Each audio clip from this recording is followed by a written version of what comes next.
ಮಾಡಲೇಬೇಕು ಅಂತ ಹಲವಾರು ಪ್ರೀತಿ ಪ್ರೇಮ ಚಿತ್ರಗಳು ಬಂದಿರಬಹುದು, ಆದರೆ ಇದು ಹೊಸ ಆಯಾಮವನ್ನು ಸೃಷ್ಟಿ ಮಾಡುತ್ತೆ ಅನ್ನೋ ನಂಬಿಕೆ ಎಲ್ಲರಲ್ಲೂ ಬರುತ್ತೆ ಚಿತ್ರ ನೋಡಿದ ಮೇಲೆ ಅಂತ ಹೇಳ್ತಾ, ಈ ಪ್ರೀತಿ ಪ್ರೇಮ ಇರುವಂಥ ಈ ಅದ್ಭುತವಾದ ಒಂದು ಚಿತ್ರರತ್ನ ಅಂತ ಹೇಳಲಿಕ್ಕೆ ಇಷ್ಟಪಡ್ತೀನಿ. ಈ ಅದ್ಭುತವಾದ ಕಥೆಯ ಹಿಂದೆ ಒಂದು ದೊಡ್ಡ ಕಥೆ ಇದೆ. ಆ ಕಥೆಯ ಬಗ್ಗೆ ನಮ್ಮ ಕೆ ಮಂಜವರು ಅವರ ಹೃದಯ ಗೆದ್ದಿದ್ದು ಹೇಗೆ ಅನ್ನೋದನ್ನ ಮೊದಲು ಹೇಳಿದಂಥ ಸರ್ಪ್ರೈಸ್ ನಂಬರ್ 1 ಅದನ್ನು ಅವರು ಕೆ ಮಂಜವರು ಹೇಳ್ತಾರೆ. ಎಲ್ರಿಗೂ ನಮಸ್ಕಾರ. ನಾನು ನನ್ನ ಮಗನ ಲಾಂಚ್ ಆಗಿ 2 ಸಿನಿಮಾ ಆಗಿತ್ತು.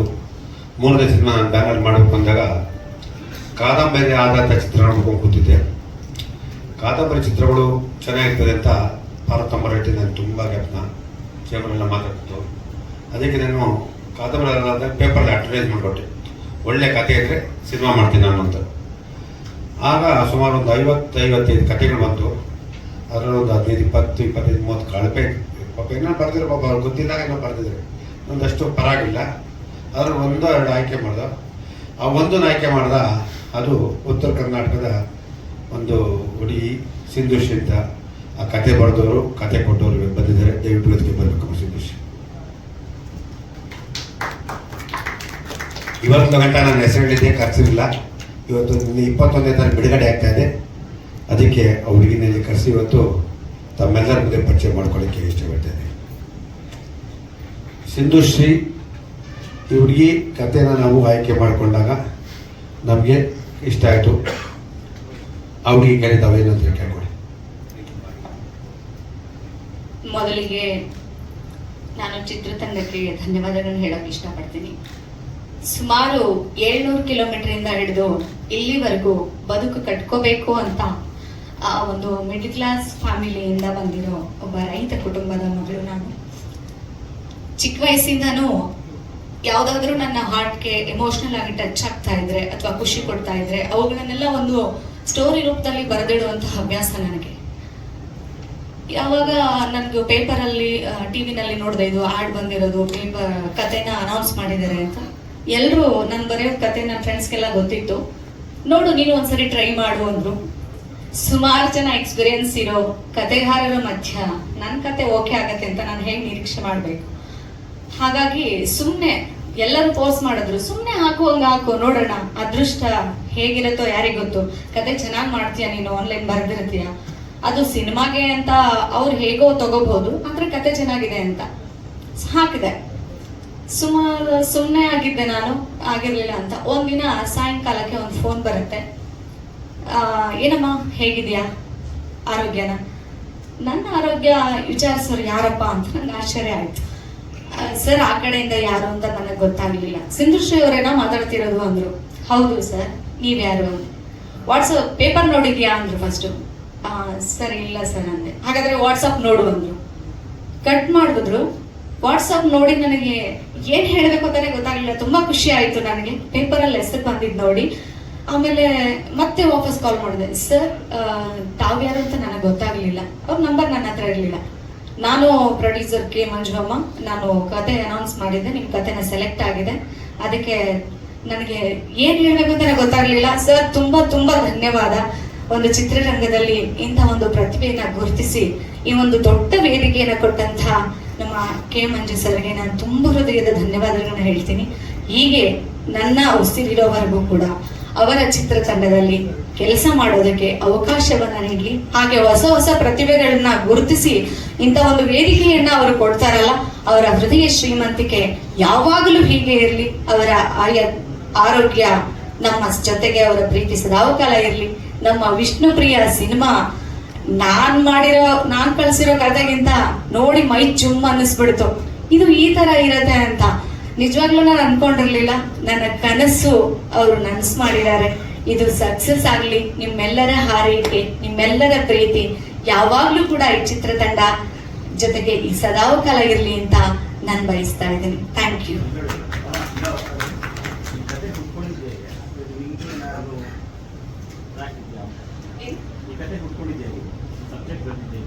ಇದು ಹಳ್ಳಿಗಳಲ್ಲಿ ಆಲ್ಮೋಸ್ಟ್ ಅಜ್ಜಿ ತಾತಂದ್ರು ಅವಾಗೆಲ್ಲ ಟಿವಿ ಅಷ್ಟಕ್ಕಷ್ಟೇ. ನಮ್ಮನೇಲಂತೂ ಟಿವಿ ಇರಲಿಲ್ಲ. ರೈತರು ನಾವು. ನಮ್ಮ ನಮ್ಮ ಅಜ್ಜಿ ತಾತನ ಹತ್ರನೂ ಜಾಸ್ತಿ ಬೆಳೆದಿರೋದು ನಾನು. ನನ್ನ ತಾತ ನನ್ನ ಕತೆ ಹೇಳ್ತಾ ಇದ್ರು. ಅವರ ಫ್ಯಾಮಿಲಿ ಅವರೆಲ್ಲ ಊರಲ್ಲಿ ಹಿರೇತನ ಮಾಡ್ತಾ ಇದ್ರು. ಇಂಥ ಪ್ರೀತಿ ಪ್ರೇಮಕ್ಕೆಲ್ಲ ಅವಕಾಶನೇ ಇರ್ಲಿಲ್ಲ ಅವಾಗ. ಯಾರಾದ್ರೂ ಆತರ ಮಾಡ್ತಾರೆ ಅಂತ ಗೊತ್ತಾದ್ರೆ ಮಾನ ಮರ್ಯಾದೆ ಸಲುವಾಗಿ ಹುಡುಗ ಹುಡುಗಿನ ಯಾರನ್ನೋ ಒಂದು ಸಾಯಿಸಿ ಒಟ್ನಲ್ಲಿ ಅದನ್ನ ಅವ್ರ ಮರ್ಯಾದೆ ಉಳಿಸ್ಕೊಳ್ಳುವಂತ ಪರಿಸ್ಥಿತಿ ಇತ್ತು ಅವಾಗ. ಸೊ ಹಾಗಾಗಿ ಅದು ಎಮೋಷನಲ್ ಟಚ್ ಆಯ್ತು ನನಗೆ. ಸುಮ್ನೆ ಅವ್ರವ್ರು ಮಾತಾಡ್ತಿದ್ರು, ನಾನು ಯಾವಾಗ್ಲೂ ಅವ್ರ ಹತ್ರನೇ ಕೂತ್ಕೋತಿದ್ದೆ. ನ್ಯಾಯ ಮಾಡಕ್ ಹೋದಾಗ ಅವ್ರ ಹತ್ರನೇ ಇರ್ತಿದ್ದೆ ಚಿಕ್ಕವಳವಾಗ. ಆಮೇಲೆ ನನಗೆ ಅದು ಇಷ್ಟ ಆಯ್ತು. ಅದು ಆಗಿದ್ದನ್ನ ನನ್ನ ಹೃದಯಕ್ಕೆ ತಟ್ಟಿದ್ದನ್ನ ಸುಮ್ಮನೆ ಬರೆದಿಟ್ಕೊಂಡಿದ್ದೆ.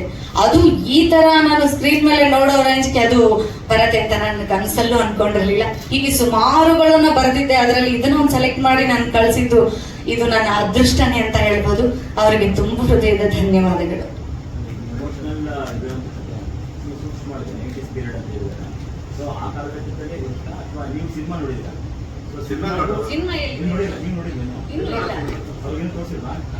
ದಯವಿಟ್ಟು ಅವ್ರ ಕತೆ ಕೊಟ್ಟಿದ್ದನ್ನ ಲೈನ್ ತಗೊಂಡು ಸಿನಿಮಾಗೆ ಏನ್ ಬೇಕು ಅವ್ರಿಗಿನ್ನೂ ಯಾರಿಗೂ ಸಿನಿಮಾ ತೋರಿಸಿಲ್ಲ. ಫಸ್ಟ್ ಟೈಮ್ ಅವ್ರನ್ನ ಟ್ರೈಲರ್ ಟಿವಿ ನೋಡ್ಕೊಂಡು ಏನೂ ನೋಡಿಲ್ಲ, ಇವತ್ತೇ first time ಕರ್ಸಿದ್ರು.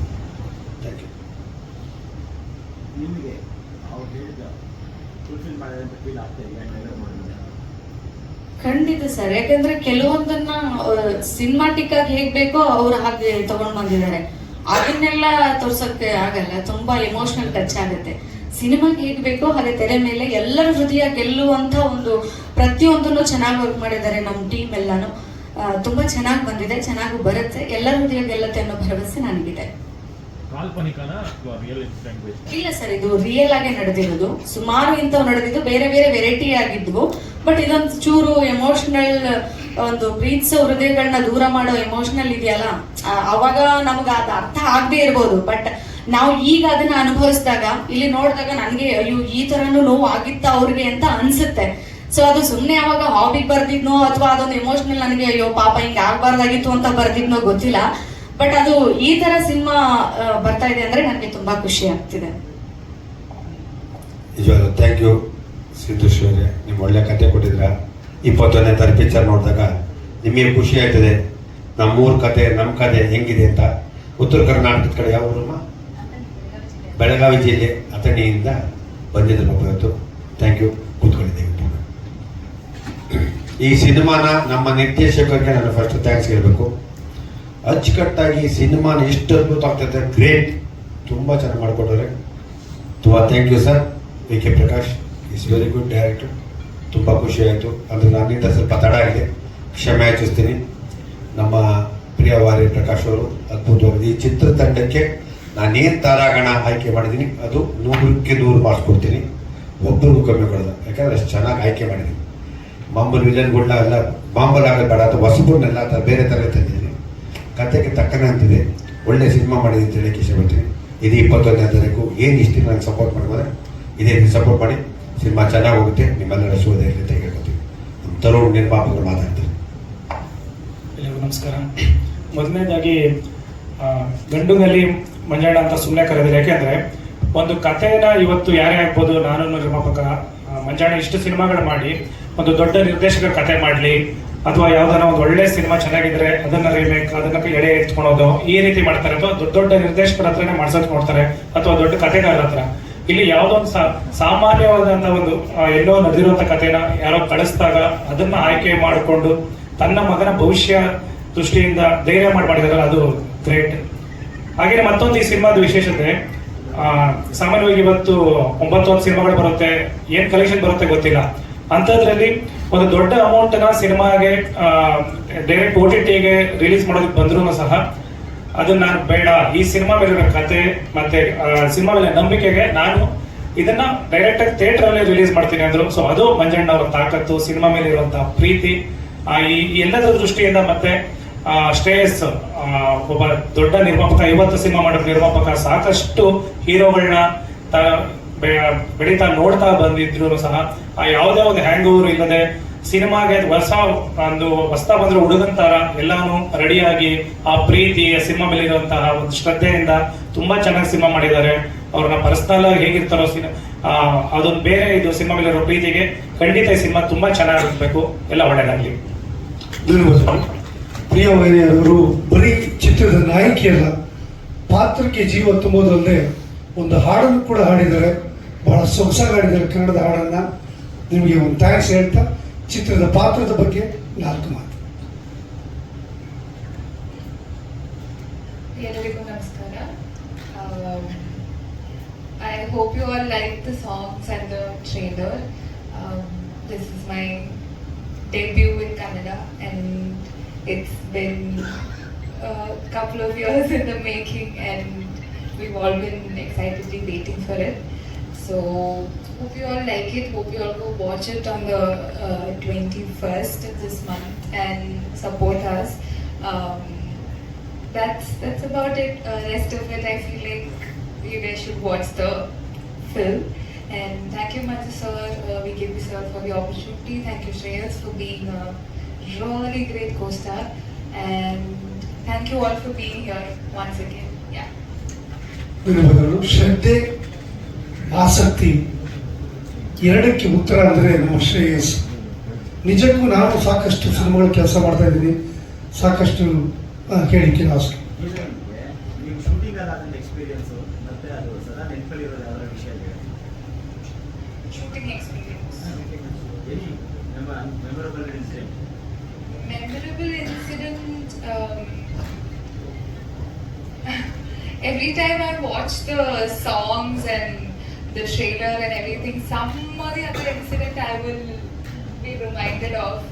While shooting Sumane itself, it was we had very restricted space to shoot and he made us do a lot of things like climb up the ladder, and Shreyas had to climb up the ladder as well. And then I'll kick him here and there. So many incidents like that has happened. And then the shot in the song where he's picking me up in the rain.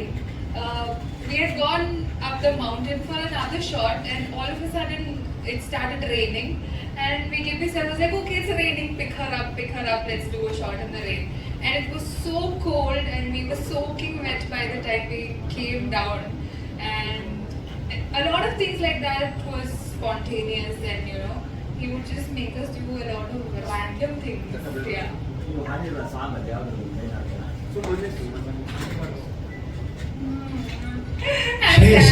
Shreyas, ನೀವು company ಕೊಡಿ, ಆ ವಿಷಯ ಇದೆಯಲ್ಲ, ನೀವು ಹಾಡಿ so ನೀವು ಹಾಡಿ, ಜೊತೆಲೇ ಹಾಡಿ. ನೋಡಿ ಬೈಕ್ ನೋಡಿ.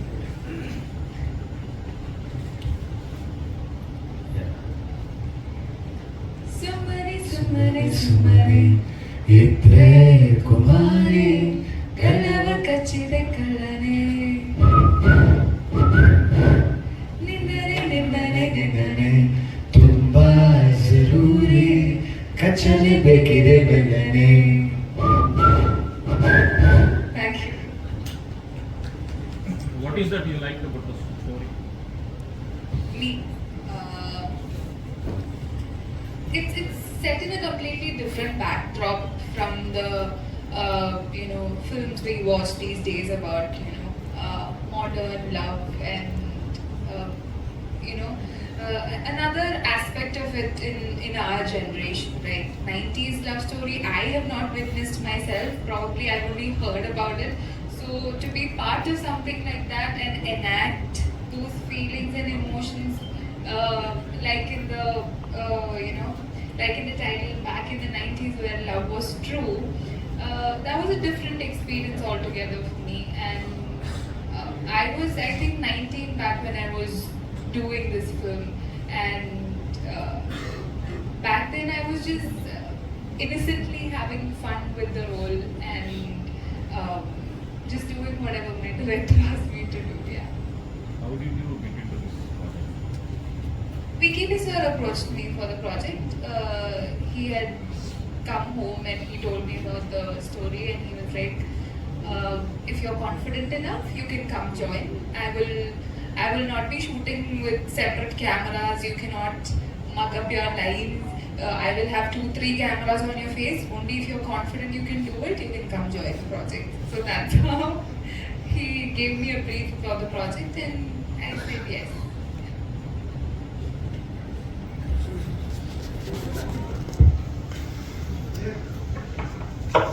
Every time I'm sorry, again I'm saying that I can't speak in Kannada. 37 years I'm in Bangalore. I'm very bad at language.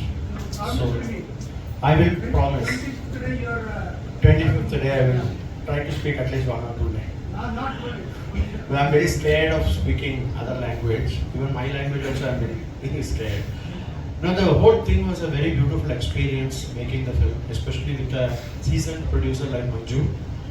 And I really enjoyed working with him, and I am seeing him promoting the film, which I thought all the new generation producers should learn from that, because how you promote a film, how you project a film, it's so important. So, and I think he knows that very well, and he is doing marvelously that job. I'm coming 5th time or 6th time for a promotion itself, so that's what I'm saying. So he's perfectly superb. And then this film is about a beautiful love story. But what I like about this film is it's a love story with intensity of family. Everywhere it is rebellism, everywhere it is moving on. Here it is completely they are waiting for the approval of the parents. So it's a very strong love story with family bonding. So I feel the target audience, if we say in advertising language, it should be more like a what should I say, family, and also youngsters to watch the love story. And Shreyas and Priya and Achyut Rao and Suchitra Prasad and all of them, I have got an opportunity to work with a lot of beautiful actors, superb actors. So my job was very easy. So everybody please come, watch this film and support us, this film, to be a successful film. Thank you.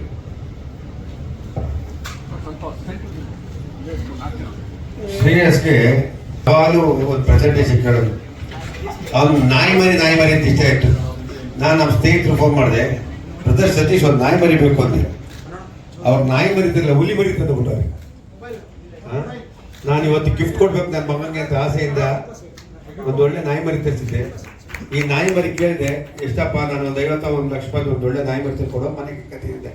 ನನ್ನ ಮಗ ಏನು ಕೇಳಿದ, ಅವ್ನು ಯಾವ ನಾಯಿ favourite ಕೇಳೋದಕ್ಕೆ ಸಿಂಹವ್ರಿಗೆ ಇದು ಕೇಳಿದ ಕಾಸ್ಟ್ ಎಷ್ಟೊಂದು ಕೇಳಿದೆ, ಏನಾಗಿದ್ದಲ್ಲಿ ಕೊಡಿಸ್ಬಿಡೋಣ ಅಂತ. ಇದ್ರ ಕಾಸ್ಟ್ ನನಗಿಂತ ಸತೀಶ್ ಅವ್ರ ಬಾರಿ ಕೇಳಿ ಹೇಳ್ತಾರೆ. ನಮಸ್ತೆ. ನನಗೆ ಸರ್ ನಿನ್ನೆ ಫಂಕ್ಷನಲ್ಲಿ ಸಿಕ್ಬಿಟ್ಟು ರೇಗ್ಸಿದ್ರು. ನನ್ನ ಮಗ ತುಂಬ ವರ್ಷದಿಂದ ನನಗೆ ಡಾಗ್ ಕೇಳ್ತಾನೆ ಇರ್ತೇನೆ, ಬರೀ ಡವ್ ಮಾಡ್ತೀಯ ನೀನು, ಯಾವ ಡಾಗು ಕೊಡೋದಿಲ್ಲ ಅಂತ. ಅದಕ್ಕೆ ನಾಳೆ ಒಂದು ಫಂಕ್ಷನ್ ಇದೆಯಲ್ಲ ಸರ್, ಅವತ್ತು ಸರ್ಪ್ರೈಸ್ ಕೊಡ್ತೀನಿ ಅಂದ್ಬಿಟ್ಟು ಇವತ್ತು ತೊಗೊಂಡು ಬಂದೆ. ಕಾರಲ್ಲಿ ನೋಡ್ಬಿಟ್ಟು ಶಾಕ್ ಆಗ್ಬಿಟ್ರು, ಯಾವುದೋ ಒಂದು ಚಿಕ್ಕ ಮರಿ ಹಿಡ್ಕೊ ಬರ್ತೀಯ ಅಂದ್ರೆ ಇದು ಯಾವುದೋ ಹುಲಿ ಮರಿ ಕರ್ಕೊಂಡ್ಬಿಟ್ಟಿದ್ಯಾ ಅಂತ. ಇದು 7 ತಿಂಗಳು ಮರಿ, ವುಲ್ಫ್ ಡಾಗ್ ಅಂತ, ವರ್ಲ್ಡಲ್ಲಿ ರೇರೆಸ್ಟ್ ಡಾಗು. ಆಮೇಲೆ 50 ಕೋಟಿ ನಾಯಿ. ಇದು ವರ್ಲ್ಡಲ್ಲಿ ಒಂದೇ ಮನೆಯಲ್ಲಿ ಫಾರಿನಲ್ಲಿ ಇರೋದು ಒಂದು ಲೇಡಿ ಹತ್ರ. ಅವರು ವುಲ್ಫ್ನ ಕೊಕೇಶನ್ ಶೆಪರ್ಡ್ಗೆ ಕ್ರಾಸ್ ಮಾಡಿ ಮಿಕ್ಸ್ ಮಾಡಿ ಎತ್ತಿರೋದು. ಇದು ತುಂಬ ಫೆರೋಷಿಯಸ್ ಇದೆ, ಅಂದರೆ ಜನ ಹೊಂದೋದಿಲ್ಲ. ಸರ್ಗೆ ಕೊಟ್ಟರೆ ಈ ಥರ ಅವ್ರಿಗೆ ಗಂಡು ಗಲ್ಲಿ ಅಂತಲೇ ಕರೀತಾರೆ. ಸಾಕಿದ್ರೆ ಈ ಥರ ನಾಯಿ ಸಾಕ್ಬೇಕು ಸರ್, ಯಾವುದೋ ಶಿಡ್ಸು ಪಡ್ಸು ಎಲ್ಲ ಸಾಕಬಾರ್ದು ಅಂತ ಇವತ್ತು ಕೇಳ್ದೆ ತೊಗೊಂಡು ಬಂದು ಇವತ್ತು ಸರ್ಗೆ ಇದನ್ನ ಗಿಫ್ಟ್ ಆಗಿ ಕೊಡ್ತಾ ಇದ್ದೀನಿ. ಅವ್ರು ಇವತ್ತು ಮನೆಗೆ ತೊಗೊಂಡು ಹೋಗ್ತಾರೋ ಇಲ್ಲೋ ಗೊತ್ತಿಲ್ಲ, ಕಾರಲ್ಲೇ ಎದ್ರುಕೊಂಡು ಒದ್ದಾಡ್ತಾ ಇದ್ರು. ಇವಾಗ ಅವ್ರ ಬಾಯಿಂದಾನೇ ಹೇಳ್ಬೇಕಿದನ್ನ. ಸರ್ ನಾನು ಒಂದು ವಾರ ಊಟ ಹಾಕಿದ್ರೆ ಸೆಟ್ ಆಗ್ಬಿಡುತ್ತೆ ಸರ್. ಒಂದು ವಾರ ಊಟ ಹಾಕಿದ್ರೆ ಸಾಕು ಸರ್. ಅದು ರೇಟ್ ಕೇಳ್ದ 50 ಕೋಟಿ ಹಿಂದಿ ಸಿನಿಮಾ ಮಾಡ್ತೀನಿ. ಎಷ್ಟು? ನಾನು ದುಡ್ಡಿಗೆ ಕೊಡ್ತಾ ಇಲ್ಲ, ಬೇಡ, ಗಿಫ್ಟ್ ಆಗಿ ಕೊಡ್ತಾ ಇದ್ದೀನಿ. ಅವ್ರ ಪ್ರೀತಿ ಅಷ್ಟಿದೆ. ನನ್ಗೊಂದು 30 ವರ್ಷದ ಫ್ರೆಂಡ್ ಸರ್. ಅವ್ರ ಮಗ ಬಂದು ಚಿಕ್ಕ ಹುಡುಗದಿಂದ ನಾನು ನೋಡ್ಕೊಂಡು ಬೆಳೆದಿದ್ದೀನಿ. ಸತೀಶ್ ನಮ್ಗೆ ತುಂಬಾ ಹಳೆ ಸ್ನೇಹಿತರು. ನಾನೊಂದು 51 ಲಕ್ಷ ರೂಪಾಯಿ ನಾಯಿ ತಂದು ಕೊಡು ಸತೀಶ್ ಅಂತೆ. ಕಾಸು ಬೇಡ, ಫ್ರೀಯಾಗಿ ಕೊಡ್ತೀನಿ ಅಂತ ಹೇಳಿದ್ರು. ದಯವಿಟ್ಟು ಹೇಳಿದೆ, ಓಕೆಪ್ಪ, ಏನು ಗಿಫ್ಟ್ ಬೀಸ್ಕೊತಾರೆ, ಇಷ್ಟೊಂದು ಕಾಸ್ಟ್ಲಿ ಗಿಫ್ಟ್ ತಪ್ಪಾಗ್ಬಿಡುತ್ತೆ. ಆಸೆ ಎಂಬ ಬಿಸಿಲು ದುರಾಸೆ ಬಂದ್ಬಿಡ. ಅದಕ್ಕೆ ದಯವಿಟ್ಟು ಬೇಡ, ತುಂಬ ಥ್ಯಾಂಕ್ಸು. ಇಂಥ ಒಂದು ನಾಯಿ ಬೇಡ, ಇದಕ್ಕಿಂತ ದಯವಿಟ್ಟು ಒಂದು ಒಳ್ಳೆ ಮರಿ ಕೊಡಿ. ಅವನು ಮೊದಲೇ ಸಾಫ್ಟು ಹುಲಿ ಮರಿ ಅಲ್ಲಿ ಕಟ್ಟಿದ್ರು. 50 ಕೋಟಿ ಕೊಟ್ಬಿಡು ಅದಕ್ಕೆ ಅವ್ರಿಗೆ ಅಷ್ಟೇ. ಅದಕ್ಕೆ ದಯವಿಟ್ಟು ತುಂಬ ಥ್ಯಾಂಕ್ಸ್ ಸತೀಶ್. ದಯವಿಟ್ಟು ಒಂದು ಒಳ್ಳೆ ನಾಯಿ ಮರಿ ಕೊಡಿ, ಇಂಥ ಹುಲ್ಲು ಬೇಡ. ನಿಜವಾಗ ತುಂಬಾ ಚೆನ್ನಾಗೈತೆ. ಇನ್ನು 8 ತಿಂಗಳ ಮರಿ, ಇನ್ನು ಮರಿ ಇದ್ರು 3ರಷ್ಟು ದೊಡ್ಡದಾಗತ್ತೆ. ನನ್ನ 3ರಷ್ಟು ದೊಡ್ಡದಾಗತ್ತೆ. ಸೌಂಡ್ ಮಾಡ್ತು.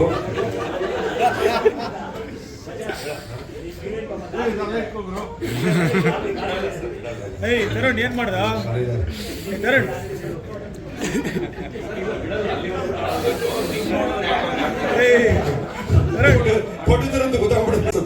ನಾನು ಹೇಳಿದೆ ಹೇಳಲ್ಲ ಸರ್, ಒಂದು ಸಿಂಹ ಕರ್ಕೊಂಡ್ ಬರ್ತೀನಿ ಅಂತ. ಆದ್ರೆ ಸಿಂಹದ ಮರಿ ಅನ್ಕೊಂಡ್ರು ಅದು 7 ತಿಂಗಳ ಮರಿ ಇಷ್ಟು ದೊಡ್ಡದಿರುತ್ತೆ ಸರ್ಗೆ ಗೊತ್ತಿಲ್ಲ. ಕೇಳ್ಬಿಡ ಪ್ರಿಯ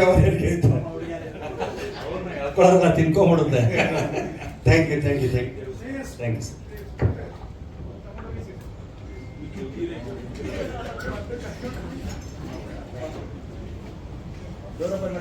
ತರಡ ಮಕ್ಕ ತೋರಿಸ್ಬೇಡ ಕಡ ಮುಂಚೆ ಸಿಕ್ಕಿದಾಗೂ ಮಾತಾಡೀನಿ. ಬಟ್ ಇವನ್ ಇಟ್ಸ್ ಒಂದು ಹೊಸ ಸಾಂಗ್ ನೋಡಿದ್ರಿ ಸಿನಿಮಾದು. ನೀವುಗಳಿಲ್ಲ ಪ್ರಶ್ನೆ ಇದ್ರೆ ನೀವುಗಳು ಕೇಳಿದ್ದು ನಿಮ್ಮ ಪ್ರಶ್ನೆಗೆ ನಾನು ಉತ್ತರ ಕೊಡೋಕೆ ಇಷ್ಟಪಡ್ತೀನಿ. ನಿಮ್ಮನ್ನ ಕೇಳಬೇಕಾ ನೀವು?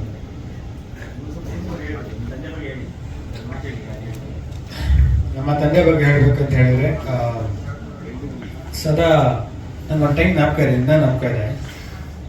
ಒಂದು ಟೈಮಲ್ಲಿ ಸಿನಿಮಾ ಪ್ರೊಡಕ್ಷನ್ ಮಾಡೋಕಂದ್ರೆ ಯಾವಾಗ ಊಟ ಮಾಡ್ತಾ ಇರ್ತಾರೆ, ಊಟ ಮಾಡ್ತಾ ಇರ್ಬೇಕಾದ್ರೆ ಪ್ರೊಡಕ್ಷನ್ ನಡೀತಾ ಇರುತ್ತೆ, ಅಲ್ಲಿ ಸೆಟ್ಟಲ್ಲಿ ಮ್ಯಾನೇಜರ್ ಹತ್ರ ಫೋನಲ್ಲಿ ಮಾತಾಡ್ತಾ ಇರ್ತಾರೆ.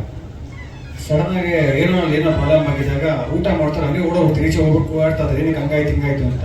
ನನಗೆ ಮಗ ಹರ್ಟ್ ಆಗುತ್ತೆ ಏನು ಅಂತ ಹೇಳಿದ್ರೆ, ಊಟ ಮಾಡೋಕಂದ್ರೆ ಊಟ ಅಲ್ಲೇ ಇದೆ, ಕೈಯೂ ತೊಳೆದಿಲ್ಲ, ಹಂಗೆ ಓಡೋಗ್ಬಿಟ್ಟು ಟೆನ್ಷನ್ ಫೋನಲ್ಲಿ ಮಾತಾಡ್ತೀಯ, ಯಾಕೆ ಸಿನಿಮಾ ಮಾಡ್ತೀನಿ ನೀನು ಅಂತ ನಾನು ಕ್ವಶನ್ ಕೇಳಿದ್ದೆ. ಯಾವಾಗ ನಾನು ಕಾಲೇಜಲ್ಲಿದ್ದಾಗ ನನಗೆ ಅವಾಗ ನನ್ನ ಮಾರತಲ್ಲಿ ಸ್ನೇಹಿತರು ತುಂಬ ಲ್ಯಾಂಡ್ ಡೆವಲಪರ್ಸ್ ಪಬ್ಸ್ ಎಲ್ಲ ಮಾಡ್ತಾರೆ. ನಾನು ಅವಾಗ ಹೇಳಿದಾಗ ಒಂದೇ ಮಾತು ಹೇಳಿದ್ದು, ನಾನು ಪಬ್ ಗಿಪ್ ಮಾಡು, ನಿಂದೆಗಿರ್ಬೋದು, ಅವ್ರು ಇಷ್ಟು ಕೋಟಿ ಹಾಕಿ ಇಷ್ಟು ದುಡಿತಾರೆ, ಸಿನಿಮಾದಲ್ಲಿ ಕಾಸು ಸಂಪಾದನೆ ಮಾಡ್ತಿಲ್ಲ, ಸುಮ್ಮನೆ ಸಿನಿಮಾ ಮಾಡ್ತೀನಿ ಅಂತ ಯಾಕೆ ಮಾಡ್ತಾರೆ ನಾನು ಟೈಮಲ್ಲಿ ಕೇಳಿದೆ. ಅವಾಗಿಂದ ನಾನು ಆ್ಯಕ್ಟರ್ ಆಗಬೇಕು ಅಂತ ನಾನು ಡಿಸೈಡ್ ಆಗಿದ್ದಿಲ್ಲ. ಅವರು ಹೇಳಿದ್ರು, ಸಿನಿಮಾ ಅನ್ನೋದು ಒಂದು ಉದ್ಯಮ, ಇಲ್ಲಿ ನಾನು ಸಿನಿಮಾ ಮಾಡ್ತೀನಿ ಅಂತ ಹೇಳಿದ್ರೆ ಹಲವಾರು ಜನಕ್ಕೆ ಅವಕಾಶಗಳು ಸಿಗುತ್ತೆ, ಹಲವಾರು ಕುಟುಂಬಗಳು ಬದುಕುತ್ತೆ. ದೇವ್ರ ಆ ಪುಣ್ಯ ನನಗೆ ಕೊಟ್ಟು ನನ್ನ ಕಡೆಯಿಂದ ಕೆಲಸ ಮಾಡೋ ಶಕ್ತಿ ಕೊಟ್ಟಾಗ ಅಲ್ಲೇ ತನಕ ನಾನು ಸಿನಿಮಾ ಮಾಡ್ತೀನಿ. ನಾನು ಸಿನಿಮಾ ಕಾಸಿಗಿಂತ ಸೇಫ್ ಆಗಿ ಮಾಡ್ತೀನಿ, ಒಪ್ಕೋತೀನಿ, ಬಟ್ ಪ್ಯಾಷನ್ಗೋಸ್ಕರ ಹೆಚ್ಚಾಗಿ ಮಾಡ್ತೀನಿ ಅಂತ ನಮ್ಮ ತಂದೆ ಹೇಳಿದ್ರು. ತಂದೆ ಬಗ್ಗೆ that is one thing always remember. ಇದು ಭಾಳ ಇಂಟೆನ್ಸ್ ಇರೋಂಥ ಸಿನಿಮಾ, ನೋಟಿಸ್ ಎಲ್ಲ ತುಂಬ ಇಂಟೆನ್ಸ್ ಇರುತ್ತೆ. ಸೊ ಎಲ್ಲೋ ಒಂದು ಕಡೆ ಈ ಸಿನಿಮಾದಲ್ಲಿ ನಿಮಗೆ ಆ್ಯಕ್ಷನ್ ಬ್ಲಾಕ್ಗಿಂತ ಅಥವಾ ಲವ್ ಸಬ್ಜೆಕ್ಟ್ ಈ ಎರಡೂ ಟ್ರ್ಯಾಕಲ್ಲಿ ಯಾವ್ದು ಹೆಚ್ಚು ಟಫ್ ಅನ್ಸುತ್ತೆ ನಿಭಾಯಿಸೋದು? ಖಂಡಿತವಾಗ್ಲೂ ಟಫ್ ಅಂತ ಯಾವುದು ಅನಿಸಿಲ್ಲ ಸರ್. ಒಂದು ಹೇಳ್ಬೇಕಾದ್ರೆ ಕತೆ ಟ್ರಾವೆಲ್ ಆಗ್ತಾ ಡೈರೆಕ್ಟರ್ ಹೇಳ್ತಾರೆ ಈ ಥರ ಮಾಡೋಕೆ ಆ ಥರ ಮಾಡಬೇಕು ಅಂದಾಗ ಅವ್ರ ಡಿಸ್ಕಸ್ ಮಾಡ್ತಾರೆ, ಈ ಥರ ಮಾಡೋದು ಆ ಥರ ಮಾಡೋದು ಅಂತ. ಟಫ್ ಅಂತ ಇಲ್ಲಿ ಅನಿಸಿಲ್ಲ. ಬಟ್ ಈ ಸಿನಿಮಾ ಕತೆ ಕೇಳಿದಾಗ ನಿನ್ನ ನಾಟಕ ಇದೆ, ಒಂದು 4-5 ಜನ ಪ್ರೊಡ್ಯೂಸರ್ಸ್ ಆಮೇಲೆ ಒಂದಿಬ್ಬರು ಡೈರೆಕ್ಟರ್ಸ್ ಇಂದ ನಮಗೆ ಬೇರೆಯವ್ರು ಸ್ನೇಹಿತರು ಬಂದು ಡಿಸ್ಕಸ್ ಮಾಡಿದಾಗ ಅವ್ರು ಹೇಳಿದ ಒಂದೇ ಮಾತು, ಶ್ರೇಯಸ್ ತುಂಬ ಹೆವಿ ಆಗ್ಬಿಡುತ್ತೆ ಸಿನಿಮಾ, ಇದು ಇಷ್ಟು ಇಂಟೆನ್ಸ್ ಬೇಕು ಅವನಿಗೆ, ಪರ್ಫಾರ್ಮ್ ಮಾಡ್ತಾನ ಅಂತ ಕ್ವಶನ್ ಕೇಳಿದ್ರು. ಆಮೇಲೆ ಪ್ರತಿ ಸತಿ ಒಬ್ಬ ಆ್ಯಕ್ಟರ್ಗೆ ಅದು ಕೇಳಿದಾಗ ಒಂದು ರೀತಿ ಸ್ವಲ್ಪ ಕಿಚ್ಚುಟ್ಟುತ್ತೆ ಮನಸ್ಸಲ್ಲದು ಮಾಡಬೇಕು ಅಂತ. ಸೊ ಇವ್ರು ಏನು ಹೇಳ್ತಾರೆ ಇಷ್ಟು ಇಂಟೆನ್ಸ್ ನಂಗೆ ಅರ್ಥ ಆಗಲಿಲ್ಲ. ಬಟ್ ಆ್ಯಕ್ಟ್ ಮಾಡ್ತಾ ಗೊತ್ತಾಯ್ತು ಇವ್ರು ಇಂಟೆನ್ಸ್ ಆಗಿದೆ ಅಂತ. But I enjoy acting, I really enjoy acting. So it was easy for me ಅಂತ ಹೇಳಕ್ಕೆ ಇಷ್ಟಪಡ್ತೀನಿ. It was with all due respect. ಭಾಳ ತುಂಬ ಮೈನ್ಯೂಟ್ ವಿಷಯಗಳಿದೆ. ಕಾಲೇಜಲ್ಲಿ ಬರೀಬೇಕಾದ್ರೆ ರೆನಾಲ್ಡ್ ಕೆಲ್ಲರ್ ಬರೀಬೇಕು ಅಂದರೆ ಆ 90s ಪೀರಿಯಡ್ಲಿ ಇದೆ ಅದೆಲ್ಲ ಅದು ಕಾಣಿಸುತ್ತೆ. ಮೈನ್ಯೂಟ್ ಐಟಮ್ ಆದರೆ ಮೈನ್ಯೂಟು ಎಷ್ಟು ನಿಮಗೆ ಇಂಪ್ಯಾಕ್ಟ್ ಅನಿಸುತ್ತೆ ಆಲ್ಮೋಸ್ಟ್ ಇಡೀ ಸಿನಿಮಾದಲ್ಲಿ? ಸರ್ ಆಲ್ಮೋಸ್ಟ್ ಎಲ್ಲದರಲ್ಲೂ ಎಷ್ಟು ಟ್ರೈ ಮಾಡಬೇಕು ಅದಷ್ಟು ಟ್ರೈ ಮಾಡಿದ್ವಿ ಸರ್. ಆಲ್ಮೋಸ್ಟ್ 90s ಫೀಲ್ ಏನೇನು ಅನ್ಸುತ್ತೆ, ಯಾಕಂದ್ರೆ ನಮ್ಮ ಕಾಸ್ಟ್ ನಮಗೆ ಡಿಶ್ ರಂಜಿತ್ ಅಂತ ಹುಡುಗ. ಸೊ ಡೈರೆಕ್ಟರ್ ಅವ್ರು ಮಾತಾಡ್ಕೊಂಡು ಇದೇ ಥರ ಬಟ್ಟೆಗಳು, ಸ್ಟ್ರೇಟ್ ಫಿಟ್ ಪ್ಯಾಂಟ್ಸ್ ಇರ್ಬೋದು, ತುಂಬ ಸ್ಲಿಮ್ ಫಿಟ್ ಪ್ಯಾಂಟ್ಸ್ ಇರ್ಬೋದು, ಸ್ಲಿಮ್ ಫಿಟ್ ಶರ್ಟ್ಸ್ ಇರ್ಬೋದು, ಈ ಥರ ಶರ್ಟ್ಸ್ ಇರಬೇಕು, ಕಾಲರ್ಡು ಚೆಕರ್ಡ್ ಇರ್ತಾನೆ. ಸೊ ಕಾಸ್ಟ್ಯೂಮ್ ಮೇಲೆ ಫೋಕಸ್ ಮಾಡೋದು, ಹೇರ್ ಸ್ಟೈಲ್ಸ್ ಕೂದಲ ಬಿಟ್ಟು ಗರ್ಲ್ಸ್ ಮಾಡೋಣ ಅಂತ ಆ ಥರ ಮಾಡಿದ್ವಿ. ತುಂಬ 90s ಬಿಟ್ಟು ಹೊರಗಡೆ ಹೋಗ್ಬಾರ್ದು ಅಂತ ಒಂದು ರೆಸ್ಟ್ರಿಕ್ಷನ್ಸ್ ಇತ್ತು. ಎಲ್ಲೋ ಒಂದು ಕಡೆ ಫೈಟ್ ಮಾಡೋಕೆ ಮಾತ್ರ ಒಂಚೂರು ಟೆನ್ಷನ್ ಇರುತ್ತೆ, ಯಾಕಂದರೆ ಎಲ್ಲ ಫೈಟರ್ಸ್ಗೂ ಅದೇ ಥರ ಮ್ಯಾಚ್ ಮಾಡೋಕ್ಕಾಗುತ್ತೆ. ಸೊ ಆದಷ್ಟು ಪ್ರಯತ್ನ ಪಟ್ಟಿದ್ವಿ ಸರ್, ಖಂಡಿತ ಪ್ರಯತ್ನ ಪಟ್ಟಿದ್ವಿ. ಇದಕ್ಕಿಂತ ಹಳೆಯಲ್ಲಿ ಇನ್ನೂ 80s ಇದಕ್ಕಿಂತ ಒಳ್ಳೆ ಫೈಟ್ ಐತಪ್ಪ, ಅದರಲ್ಲಿ ಬೇಕಿಲ್ಲ. ಆಮೇಲೆ ವಿಷ್ಣುಪ್ರಿಯ ಅನ್ನೋದಕ್ಕೆ ವಿಷ್ಣು ಸರ್ ನಮಗೆ ತುಂಬ ಸದಾ ನೆನಪು, ಅದಕ್ಕೆ ಅವರ ಹೆಸರಿಟ್ಟೆ. ನಿನ್ನೆ ನಾನು ಮೈಸೂರು ಹೋಗಿದ್ದೆ, ನಮ್ಮ ಧನಂಜಯ ಮದುವೆಗೆ ಹೋದಾಗ ನಾನು ನನ್ನ ಗುರುಗಳಾದ ವಿಷ್ಣುವರ್ಧನ್ ಕಿಂಗ್ಸ್ ಕೋರ್ಟಲ್ಲಿ ಇರ್ತಾಯಿದ್ರು. ಅದೇ ಹೋಟ್ಲು ಹೋಗಿ 335, 334, 335 2 ರೂಮ್ ಇತ್ತವ್ರದ್ದು. ಒಂದು ರೂಮಲ್ಲಿ ಯಾವಾಗ ಮಲಗೋದು, ಒಂದು ರೂಮಲ್ಲಿ ಡಿಸ್ಕಷನ್. ಆ ರೂಮ್ಗೆ ಹೋಗಿ ಅದೇ ರೂಮ್ ತೊಗೊಂಡು ನಾನು ಹೋಗಿ ಫ್ರೆಶ್ ಆಗಿ ಸ್ನಾನ ಮಾಡಿ 10 ನಿಮಿಷ ಆ ಸೋಫಾ ಮೇಲೆ ಕೂತ್ಕೊಂಡು ಧ್ಯಾನ ಮಾಡಿದೆ. ಅವತ್ತು ಆ ರೂಮ್ ಆಲ್ಟ್ ಆಗಬೇಕು ಅಂತ ಹೋದೋ ನನಗೆ ಅದು ದೇವಸ್ಥಾನ ಥರ ಫೀಲ್ ಮಾಡಿದೆ. ನಿನ್ನೆ ನಾನು ಯಾಕೆ ಸಮಾಧಾನ ಆಗಿಲ್ಲ, ನಮಸ್ಕಾರ ಹಾಕ್ಬಿಟ್ಟು ಕೆಳಗೆ ಬಂದು ಕೌಂಟರ್ ರೂಮ್ ಚೇಂಜ್ ಮಾಡಿಕೊಂಡೆ. ನನಗೇನೋ ಒಂದು ಸಮಾಧಾನ ಆಯಿತು, ಇಷ್ಟು ಸಾರಿ ಕರ್ಸ್ಕೊಂಡವ್ರೆ ಅಂತ. ಆಮೇಲೆ ಅದನ್ನು ನೆನೆಸ್ಕೊಂಡು ಇವತ್ತು ಅದಕ್ಕೆ ನಾಳೆ ಬೆಳಿಗ್ಗೆ ನಾನು ವಿಷ್ಣುಪ್ರಿಯ ರಿಲೀಸ್ಗಿಂತ ಮುಂಚೆ ಪ್ರಯಾಗರಾಜ್ಗೆ ಹೋಗ್ಬಿಟ್ಟು ನಾಳೆ ನದಿಗೆ ಸ್ನಾನ ಮಾಡಿಕೊಂಡು ನನ್ನ ಗುರುಗಳ ಆತ್ಮಶಾಂತಿ ಸದಾ ನಮ್ಮನ್ನು ಆಶೀರ್ವದಿಸಲಿ. ನಮ್ಮನ್ನು ಯಾರು ಯಾವಾಗ ನನ್ನ ಹಿಂದೆ ನನಗೆ ಯಾವಾಗ ಒಳ್ಳೆಯ ಉತ್ತಮವಾದ ಬಯಸಿದ್ರು, ನನ್ನ ಮಗನ ಕಂಡು ಅಷ್ಟೇ ಪ್ರೀತಿತ್ತು, ಅವ್ರ ಆಶೀರ್ವಾದ ಕೊಡಲಿ ಅಂತ ನಾಳೆ ಬೆಳಿಗ್ಗೆ 11 ಗಂಟೆ ಹೋಗಿ ನಾಳೆ ಸಂಜೆ ಈ ಟೈಮ್ಗೆ ಪ್ರಯಾಗರಾಜ್ ಸ್ನಾನ ಮಾಡ್ಕೊಂಡು ನಾಳೆ ಇಷ್ಟ ಬರ್ತೀನಿ. ನನಗೆ ಸುಮಾರು ನನಗೇನು ಥಿಯೇಟ್ರ್ಗಳು ಬೇಕು, ಎಲ್ಲ ಥಿಯೇಟ್ರ್ಗಳು ಚೆನ್ನಾಗಿ ಸಿಕ್ಕಿದೆ, ಒಳ್ಳೆ ಥಿಯೇಟ್ರ್ ಇದೆ. ಜನಗಳು ಥಿಯೇಟ್ರಿಗೆ ಬಂದು ಸಿನಿಮಾ ನೋಡಿ ಆಶೀರ್ವಾದ ಮಾಡಿ. ನಿಮಗೆಲ್ಲ ಮನಸ್ಸಿಗೆ ಇಷ್ಟ ಆಗುತ್ತೆ ಅಂತ ಹೇಳ್ತೀನಿ. ನಿಮ್ಗೆ ಇಷ್ಟ ಆದರೆ 100 ಜನ ಕೇಳಿ, ತುಂಬ ಚೆನ್ನಾಗಿ. ಯಾರು ಒಬ್ಬರಾರು ಸಿನಿಮಾ ಸುಮಾರು ಅಂತ ಹೇಳೋಕ್ಕೆ ಸಾಧ್ಯನೇ ಇಲ್ಲ. ಯಾಕೆ ನಾನಿನ್ನ 10 ಬಾರಿ 11 ಬಾರಿ ನೋಡಿ ನನಗೆ ಮನಸ್ಸು ನಾಟುತ್ತೆ. ಆ ಕತೆ ಹಂಗಿದೆ. ಇಂಥ ಕತೆ ಮಾಡೋಕ್ಕೆ ನನ್ನ ಅದೃಷ್ಟವಂತೆ. ನಿಜವಾಗ್ಲೂ ಈ ಥರ ಒಳ್ಳೊಳ್ಳೆ ಕತೆಗಳು ಬರೀತಾರಮ್ಮ. ಕನ್ನಡ ಚಿತ್ರಕ್ಕೆ ಯಾರು ಕೇಳಿದ್ರೆ ದಯವಿಟ್ಟು ಕೊಡು. ಇದು ಒಳ್ಳೆಯ ಕತೆ, ಅದ್ಭುತವಾಗಿದೆ. ಇವತ್ತು ಯಾರು ಸಿನಿಮಾಗಳು ಕತೆಗಳು ಮಾಡ್ತಿದ್ದಾರೆ. ಕತೆ ಮಾಡಿದೆ, ನೀನು ಇನ್ನೂ ಹೆಚ್ಚು ಬೆಳೀಲಿ ಅಂತ ಹೇಳ್ತಾ ಇವತ್ತು ದಿನ ನಿಮ್ಮೆಲ್ಲ ಸಹಕರಿಸ್ತೀನಿ. ನಿಮ್ಮೆಲ್ಲರಿಗೂ ಸದಾ ನಮ್ಮನ್ನು 50 ಚಿತ್ರ ಬೆಂಬಲಿಸ್ಕೊಂಡು ಬಂದಿದ್ದೀರಾ. ನಾನೇನೇ ಮಾಡೋದು ನಮ್ಮ ಚಿತ್ರೋದ್ಯಮದಲ್ಲಿ ನೀವೆಲ್ಲ ಪತ್ರಿಕಾ ಮಿತ್ರರು, ಮಾಧ್ಯಮ ಮಿತ್ರರು, ಎಲ್ಲ ಸ್ನೇಹಿತರು ನಮ್ಮನ್ನು ಆತ್ಮೀಯವಾಗಿ ನಾನು ಈ ಮಟ್ಟಕ್ಕೆ ಬೆಳೆಸಿದ್ದೀರಾ. ನಿಮ್ಮೆಲ್ಲರ ಪ್ರೋತ್ಸಾಹ ಇದೇ ಥರ ಇರಲಿ. 21 ಜನಗಳು ಪಿಕ್ಚರ್ ಬಂದು ನೋಡಿ ನಿಮ್ಮ ಆಶೀರ್ವಾದ ಬಂದಿದೆ.